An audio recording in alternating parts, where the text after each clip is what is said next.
কাঠগোলাপ ও পদ্মাবতী তাদের অনুভূতি নতুনভাবে প্রকাশ করেছে।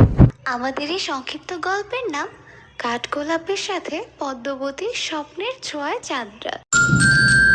অন্ধকার রাত, আকাশে পূর্ণিমার চাঁদ ঝলমল করছে, চারপাশ নিস্তব্ধ। ছাদে কাঠগোলাপ আর পদ্মাবতী পাশাপাশি বসে আছে। ঠান্ডা বাতাস গায়ে এসে লাগছে, কিন্তু তার থেকেও উষ্ণ লাগছে পদ্মাবতীর উপস্থিতি। সে কাঠগোলাপের কাঁধে মাথা রেখে চুপচাপ বসে আকাশের দিকে তাকিয়ে আছে। চারপাশে শুধু জোনাকির আলো আর চাঁদের মায়াবী আলো।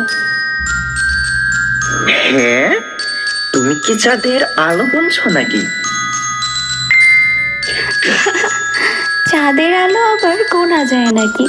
ওগুলো তো ঠিক ভালোবাসার মতো, অগণিত আর অনন্ত। আমি একটু চমকে গেলাম। পদ্মাবতীর কণ্ঠে এমন মায়াবী ছোঁয়া ছিল যে মনে হলো এই রাতটা যেন আমাদের জন্য তৈরি। তুমি এমন কথা বলো কিভাবে? মনে হয় আকাশের তারাগুলো হিংসে হয় তোমার কবিতা শুনে। আকাশটা আমাদের জন্যই তো এমন সুন্দর হয়েছে।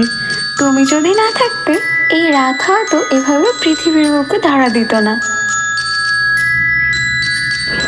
আমি পদ্মাবতীর হাতটা শক্ত করে ধরলাম। মনে হলো পৃথিবীর সব কথাই যেন এই মুহূর্তে ফিকে হয়ে গেছে। জানো, আকাশে যত তারা, তার থেকেও বেশি স্বপ্ন তোমাকে নিয়ে আমার মনে জমা আছে। পদ্মাবতী কাঠগোলাপের কাঁধ থেকে মাথা সরিয়ে কাঠগোলাপের দিকে তাকিয়ে রইল আর বলল, সব স্বপ্ন কি আমায় নিয়ে?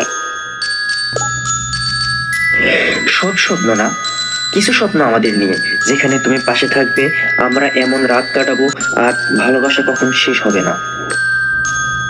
পদ্মাবতী চোখে একটু জল নিয়ে বলল, আমি চাই সেই স্বপ্নগুলো কখনো শেষ না হোক, যেমন এই রাতটা যেন থেমে থাকে চিরকাল।